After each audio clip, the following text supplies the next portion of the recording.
So I'm really excited about our next speaker, who brings the data and the clarity. So since 2019, Kyle de Bruin has helped major organizations align workplace strategy with what employees actually need, using hard data, not just hunches. Today, he'll share insights from over 550,000 employee responses since 2020, revealing where the future of workplace is really headed. Please welcome Kyle de Bruin. Thanks, Jack. Wow, long way to get on stage today. So we've had two Greek ladies on stage, and this is your second South African bloke. So here we are. Really excited to be here, back in Australia. I was last in Australia 25 years ago. I hadn't worked a proper job in my life, so being back here and presenting to all of you guys is really kind of poignant for me. And yeah, tough gig just before the last break of the day. So let's see. Could I just have a raise of hands? For anyone who's read a research report from Leesman or listened to us present, could you just raise your hands for me? Okay, wow, a lot. Probably just about half or more than half. So you'll know there's a lot of data coming your way. For those that don't know, there's a lot of data coming your way. But hopefully I'll do a good job of presenting that over to you. Okay, right. So I'm going to be talking a lot about workplace experience, obviously the focal point for the last few talks, and a lot of the discussion so far has teed me up really nicely to sort of back up some of those points. So at the core purpose of what Leesman does, we are here to help employees have a better day at work, and we do that through working with organizations. Many of you in the room today, so we're really excited to sort of bring this to life for you guys. But that's really what Leesman's about. We've been in business since 2010, so about 15 years in business now. And that's been our obsession, really focusing on experience and experience alone. And that's led us to be custodians and hosts of what we call the world's largest employee experience benchmark. So we take this responsibility seriously. We have a team of researchers who delve into the benchmark, and part of what I'm sharing today is the insights that we've derived from that. The benchmark today, I think in Q3 we passed 1.5 million responses. So since 2010 to now we've collected about 1.5 million individual survey responses from employees all around the world. And post-pandemic, we're past 500,000 responses. So since 2020, we've been collecting home working experience responses as well. So we have these two data sets, which is experience in the office and experience at home. And yeah, we're not always comparing them with each other, but they do correlate to each other, and understanding them is key to unlocking some of the challenges that we see in workplace today. Post-pandemic, we have 750,000, so 750,000 of the 500,000, so roughly half, are coming from a post-pandemic era. So again, comparing pre- and post-pandemic is something that we can do like no other organization in the world. This equates to about 45 million data points across that 750,000 post-pandemic responses. Before we dive into it, I'm going to tell you a quick story, and it relates to survivorship bias. World War II, the US Army were analyzing planes that were returning from the battlefield. And they were marking all the places that the planes were being hit by bullets and returning from combat. But they were doing it kind of back to front. And along came someone on the sort of analysis team. This guy's name is Abraham Wald. He was a young gentleman at the time, actually escaped Nazi Germany or Europe because he was Jewish, and joined the US military team. And what he identified was that it's not the places where the bullet holes are, it's where they aren't. This is really where the vulnerabilities or susceptibilities of the airplanes were. So he completely switched the narrative of how they were thinking of reinforcing these airplanes, and they started reinforcing the places where the bullet holes weren't. Right? This is a great example of what we call survivorship bias. Looking at beyond the obvious, looking past what survived and thinking about what hasn't survived, and sort of flipping that narrative. And I bring up this story today, that's an illustration of where the bullet holes weren't, because we've heard it through some of the talks today already, and I'm going to re-emphasize that point. We are kind of stuck in some of the narrative of how we're looking at data within the industry. So we need to start evolving the narrative, not just for ourselves internally, but with other stakeholders within our organizations and within the sort of real estate ecosystem. So you would have seen from the talk, we're going to look back over the last 5 years and look forward a little bit as well. And what I did a few months back, which was really interesting, is I was writing an article, and I went through all the research that Leesman's produced since 2020, which arguably is not a very long period, but the amount of change and disruption that we've experienced over the last 5 years is quite remarkable.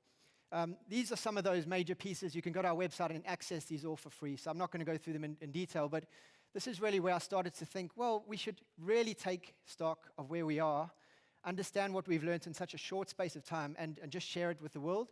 But also that sets the platform and our understanding of what's going to happen, what may happen, in the future.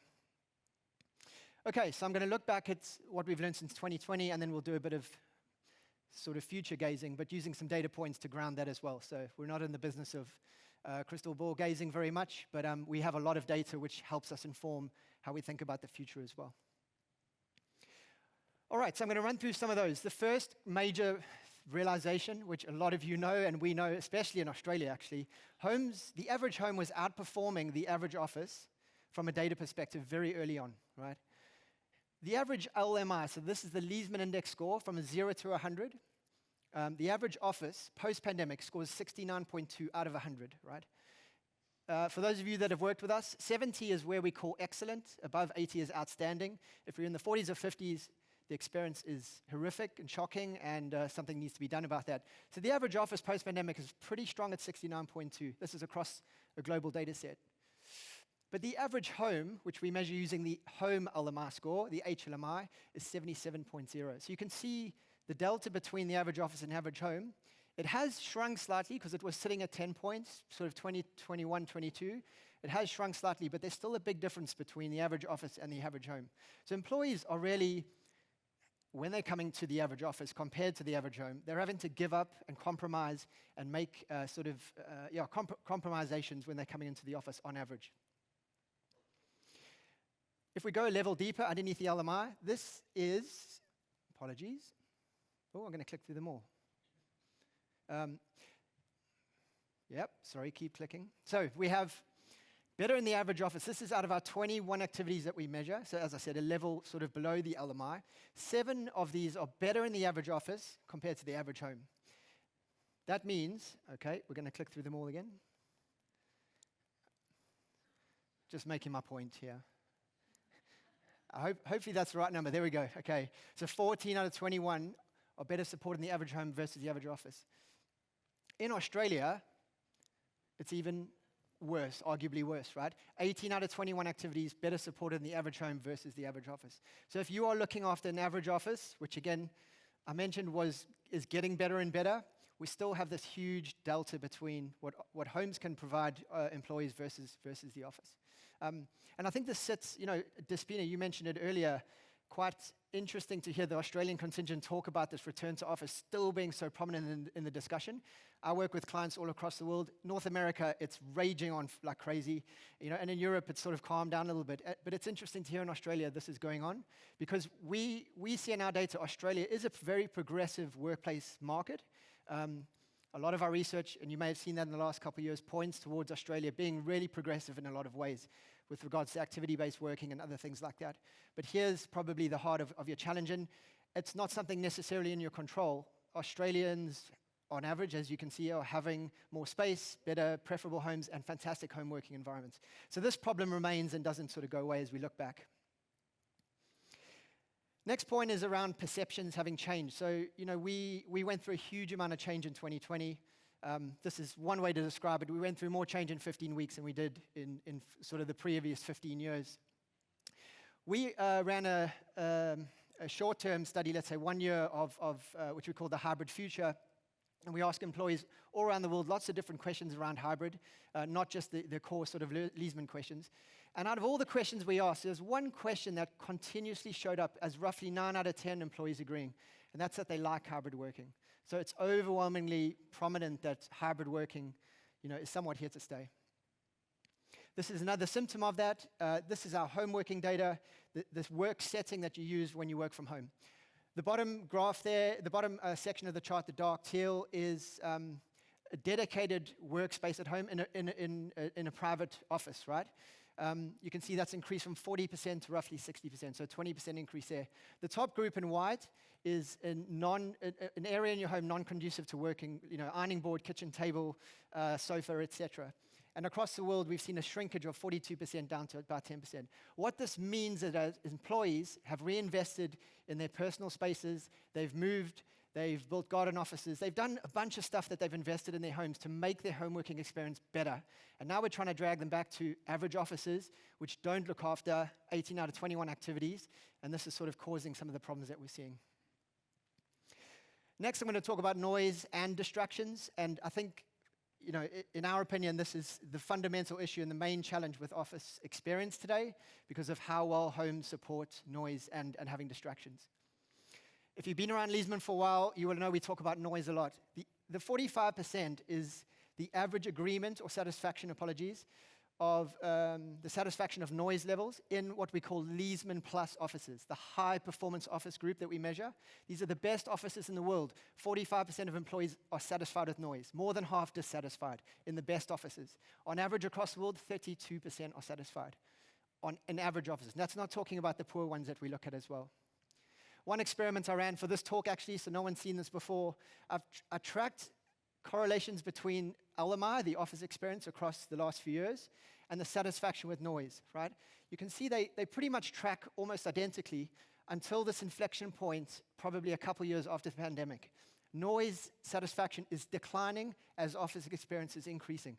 So we're starting to see, even though you're providing better offices, the amplification of this problem that people are coming to the office and struggling with noise is starting to emerge, and we'll keep an eye on this as we go forward as well, but something to consider as you look at your workplace strategies. I'm going to delve a little bit deeper. These are our 21 activities I talked about earlier. The red line represents 50% satisfaction. This is all post-pandemic data, by the way. The green dots represent average performance, average offices. The blue dots here represent the Leesman Plus group, the high-performance offices. So we're looking at the biggest gaps across which activities are appearing here. So I'm going to zoom in for you because that's a bit small. And we're just going to look at the top 5. So, high performance versus average. The biggest gaps are private conversations, confidential discussions, telephone conversations. Creative thinking, I'm going to come back to that one, and relaxing, taking a break, right? These are the things that high performance offices have, are the differentiator between average and high performance today. Around conversations, creating noise, being distracted by noise, not wanting to create noise for others, etc. Looking after this noise contamination or lack of distraction. The purple squares represent the average home across the world. So you can see outperforming in these 5 activities I've just described, the average home outperforms the best offices in the world in this aspect as well. So it's amplifying the issue even more. And back to this return to office challenge, this is where the crux of the challenge exists.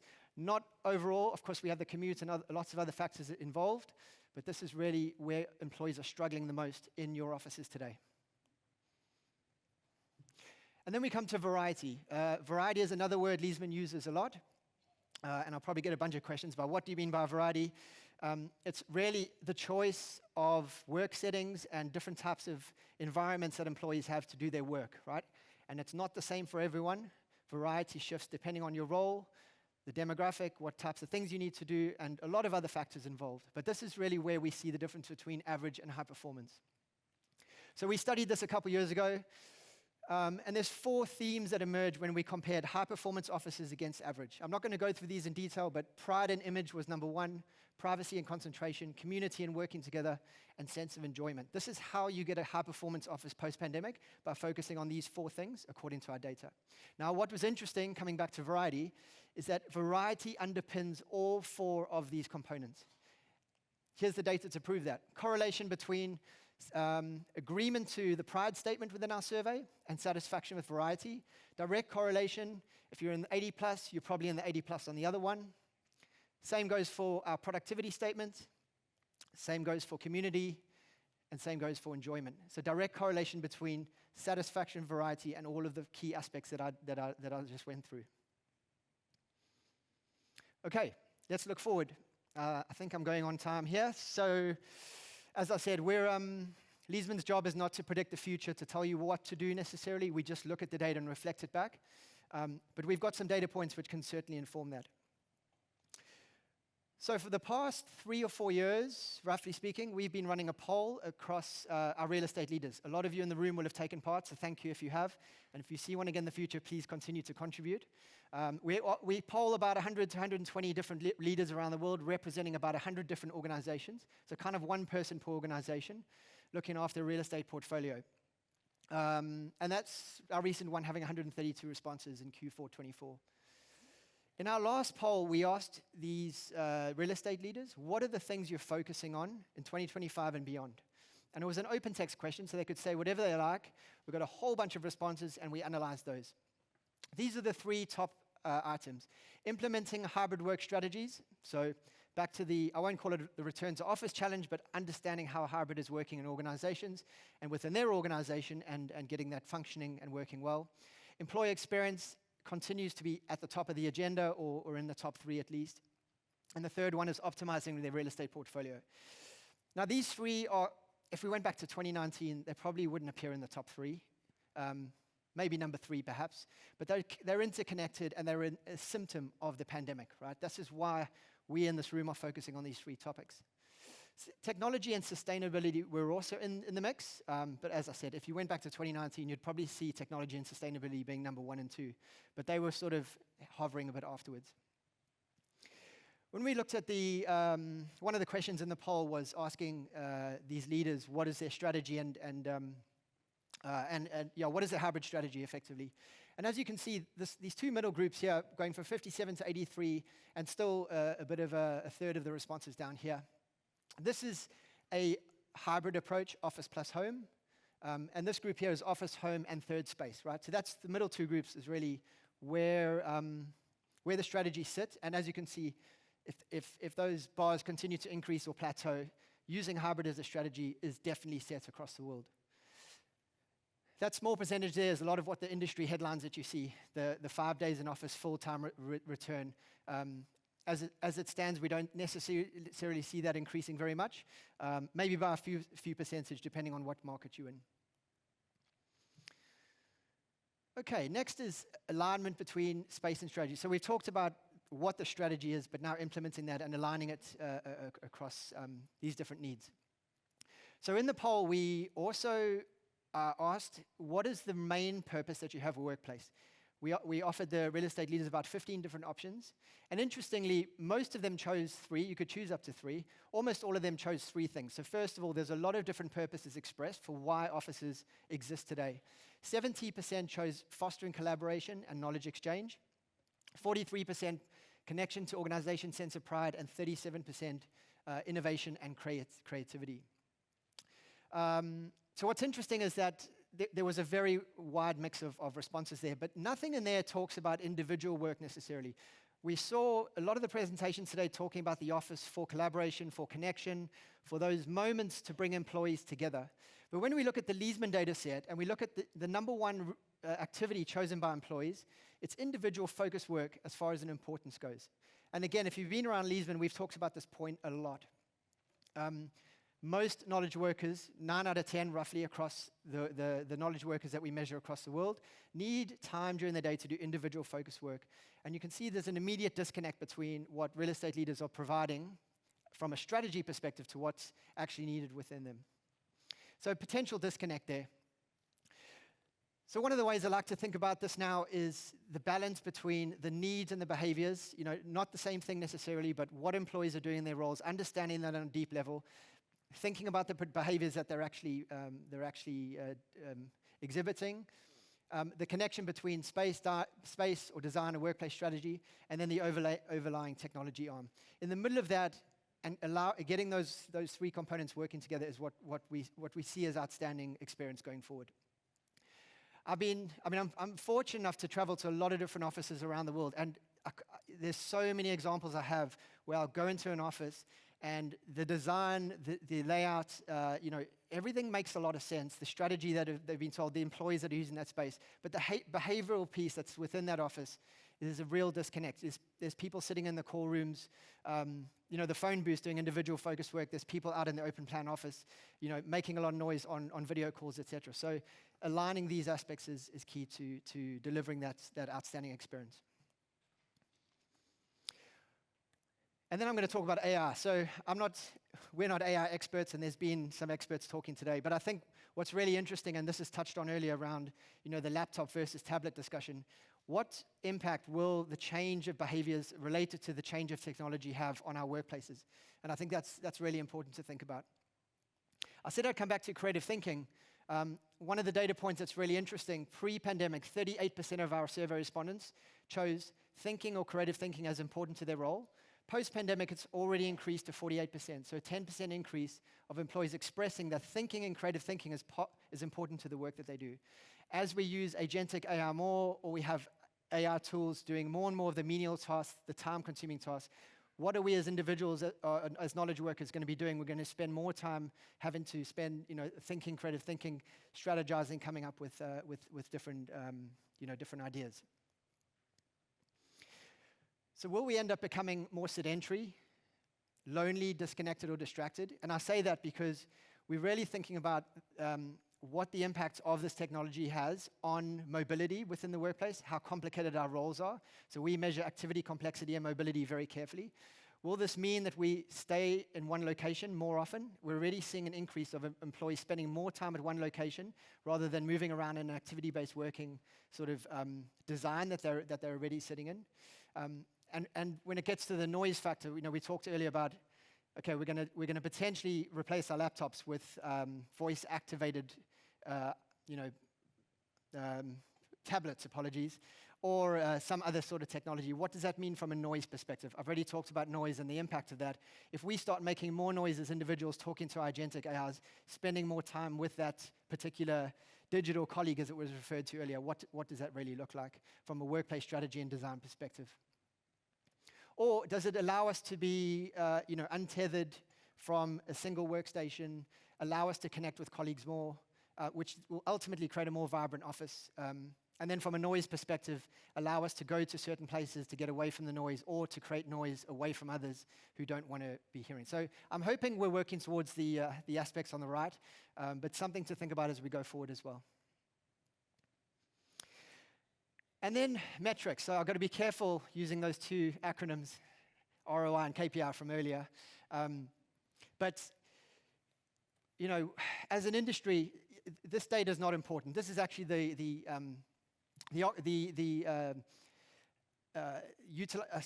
portion of time spent in your office that we've been measuring. You guys have seen these graphs over and over and over, either following Leesman or looking at the industry media. We've got a bell curve going on, whether you measure Monday to Friday or you measure 1 day to 5 days. What's the challenge is sitting behind this, really the driver of the challenge around us is the gaps within that chart, right? What does it mean from the CFO's perspective that we're not utilizing our space, et cetera? But I think we've really become stuck within this space. And a lot of the talks I've heard today have been fantastic, thinking about how we can shift the conversation beyond looking at these particular charts and perhaps look at something like the LMI, the Leesman Index score. What does the experience look across this chart? But what other aspects, what other data points can you measure? And I'm making the same point that's been made before. So we really got to think beyond this standard utilization discussion and move forward from there. So what is the silent evidence that's hiding in front of your eyes? Is your coffee and tea facility so poor that employees are avoiding it and congesting meeting rooms? Could you be enhancing that experience in order to attract people to the right spaces, using plants and greenery to create destinations within your workplaces? What's beyond the obvious, effectively? So that's why I use this example of survivorship bias to think about not just looking at the bullet holes, but looking at the areas that haven't been shot and thinking about that within your workplace strategy. And this is my closing point. I'm ahead of time, which is great. I thought I had too many slides today, but this phrase, it's not something I've coined by any means, but I've heard this said about the industry a lot lately, that we're data rich and insights poor. But I think with the evolution, with the advancements of AI technology that we have, we'll be able to turn this into something more about data rich, insights abundant. The amount of unstructured and structured data that we have available to us in order, and bringing that together using AI tools is something that I think is super interesting for our industry, and it's great to hear. I mean, thinking back a couple of years at these types of conferences, we weren't talking about any of these topics yet, and we've evolved so much in the last couple of years. So really excited to see what comes in the near future as well.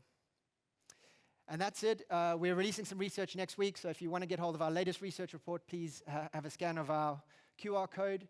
The title's called Rhythms, and my designer even designed some discs in the corner of the QR code, so there's some intentional design there as well. But thank you very much for your time, and that's it.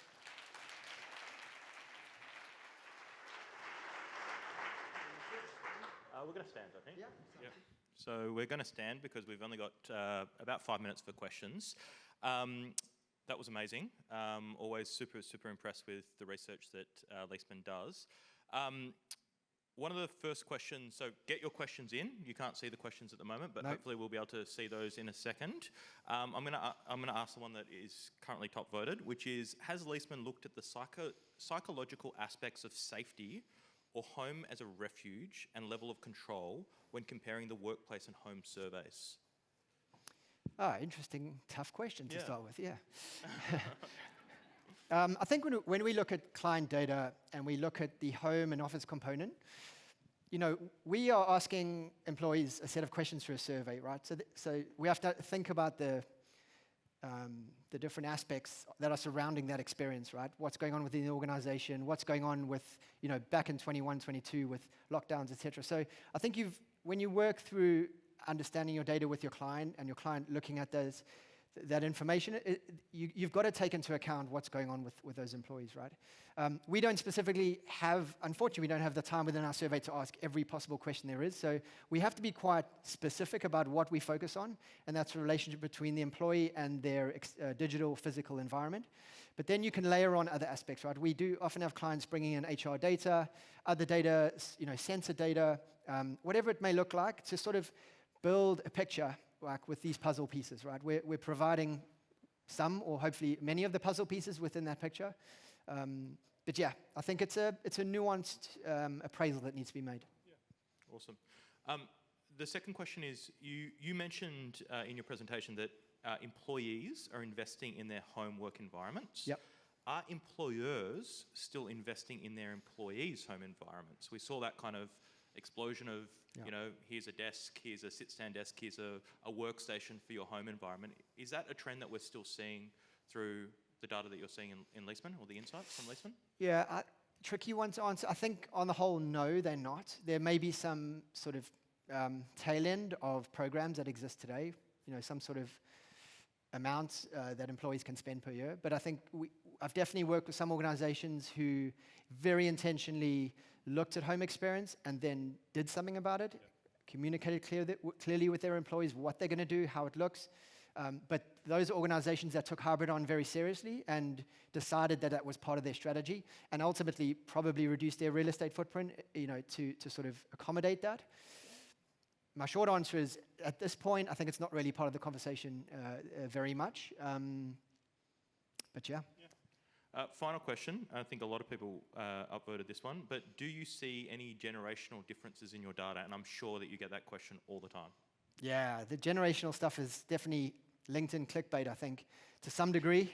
I think we try to think of it more of stage of where you are in the stage of your career, but also in your personal situation, right? So it is Dr. Peggy Roth, who's on our team, who leads our research, she always warns us very carefully to not put employees in these sort of generational boxes, because of you can definitely miss the mark for a percentage of those.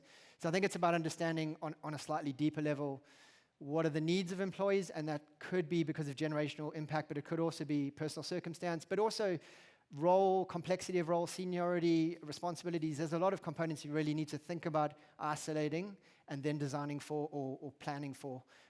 We do a persona exercise, which is, instead of deciding immediately what your personas are by saying, hey, how old are you, or what other characteristic are you, it's let's look at how you respond to the data, to the questions, and that ultimately then drives, okay, we're seeing a correlation here between seniority, mobility, complexity, or particular department perhaps. But even departments can be a real trap, as you go, well, everyone's in finance, so they look like this bloke over here, but actually 20-30% of them are doing a very different type of role than the finance descriptor provides. So it's a trap, I would suggest, to go down that road, but yeah, it does help, of course, to have names.